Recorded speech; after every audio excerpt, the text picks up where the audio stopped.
Yo, what's up? My name's Danny D. Come on inside and welcome to my crib.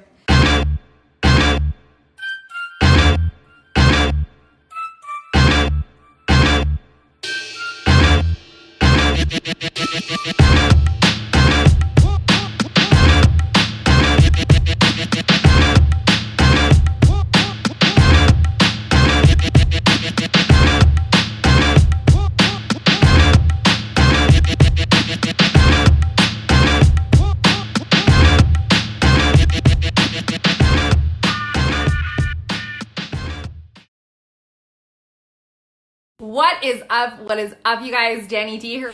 And I'm coming in with a fiery fucking message for you guys because it's Leo season and I'm not a Leo, but I sure act like one, right? Here's the dealio. You're fabulous and you gotta stop being so goddamn secretive about it. You gotta stop pussyfooting around your power and you have to stop apologizing for taking up space. I talked to so many entrepreneurs on sales calls. I talked to so many entrepreneurs to interview for my podcast. I talked to so many entrepreneurs just online in general that I'm friends with. And I still, I've had to work through this. That's why it's I love you guys so much. And I made my life a living hell before because I would always be so quiet about how awesome I was because I was waiting for constant permission to be awesome. I was waiting for constant permission to ask someone, hey, do you need this in your life? Or I was waiting for constant permission to be really ballsy about my sales or be really ballsy about what I was here to do or be really ballsy about applying for things or being really ballsy about how awesome I am. It's not for the faint of heart.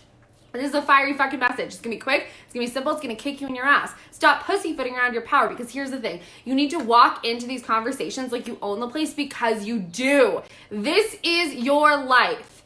This is your life. Stop apologizing for taking up space on the internet. Walk in like you own the place because it is yours. It's not that you're walking into someone else's house being like, hey everyone, this is how awesome I am. This is your space. Your social media is your platform. It's your house. You need to step in like you own the place.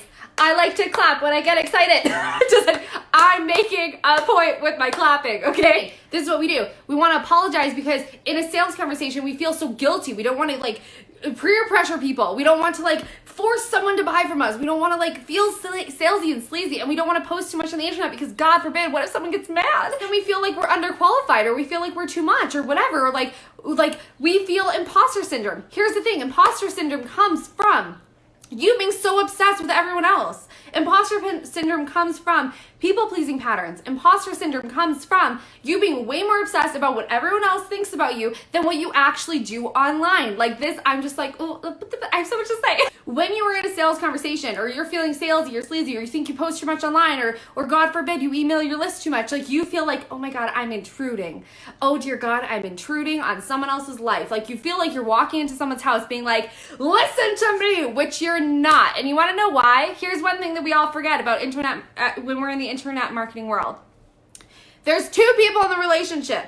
You cannot force someone to be in a relationship. You can't force someone to read your content. You can't force someone to sign up with you. You can't force someone to say yes on a sales call. You can't force someone to get on a sales call with you. It's a two-way street. There's two people. You can't just have a client with yourself. Okay, you're already in a coaching relationship with yourself. There's two people, okay? So what we do is we think that we're gonna manipulate someone or try to convince someone to buy from us or something like that. You can't do that. You also can't force people to read your shit. You cannot. And I know you probably tried because you're how can I write this to manipulate people into buying from me? Well, guess what? That hasn't worked. And you physically, now you know with proof that you physically cannot force someone to buy from you or force someone to read your content or force someone to watch your live stream. We forget that people have the ability to say no. And if you're oh dear God, but what if they feel obligated to say yes?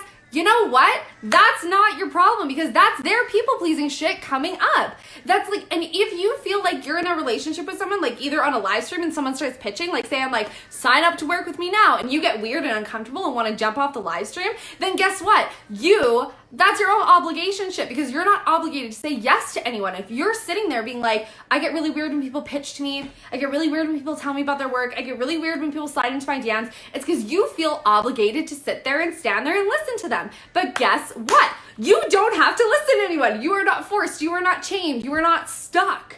You're not a tree. You're not stuck. There's a two-way street. If you get weird and really feel obligation and weirdness when someone pitches to you, you are an obligation station. I write about this in my book. You are an obligation station, which means that you feel obligated to please everyone around you.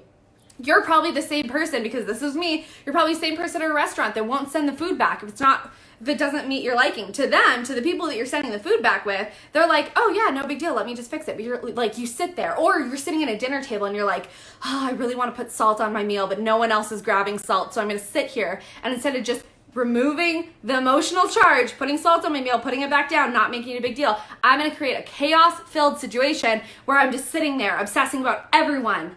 And I'm gonna sit here and I'm gonna think, is anyone else putting on salt on, so that I feel permission to put the salt on, right? Sit there and I would create so much chaos for myself, because I wouldn't make a decision to like send the fucking food back, or I wouldn't make a decision to like put salt on my meal because I'd obsess about it and be like, well, is that person doing that? Well, if I put salt on my meal, will this person be offended and all that stuff? You forget that there's a two-person relationship. When you're in a sales conversation, there's two people in the sales relationship, okay? You need to take full ownership as a salesperson and full ownership as a fucking consumer. Here's the thing that I love about the work that I do, is that not only it empowers you in like the whole selling and sharing your voice and sharing who you are, it also empowers you to say no, because you are in full touch, like in touch with who you are. You know your shit, you know yourself, and you know your values. And you can actually stand up and back yourself up, because you have boundaries that back you up. You have like full confidence in yourself that backs you up, all of that stuff. So here's the thing, when you walk in like you own the place, like right now,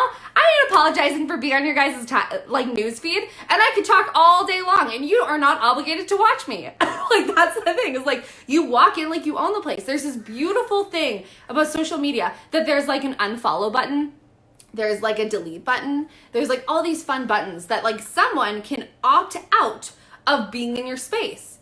But it's still your space. It's still your house. Your social media is your home. That is your house. You walk in like you own the place because you do. This is your life. This is also your platform. If someone wants to follow you, cool. If they don't, they don't.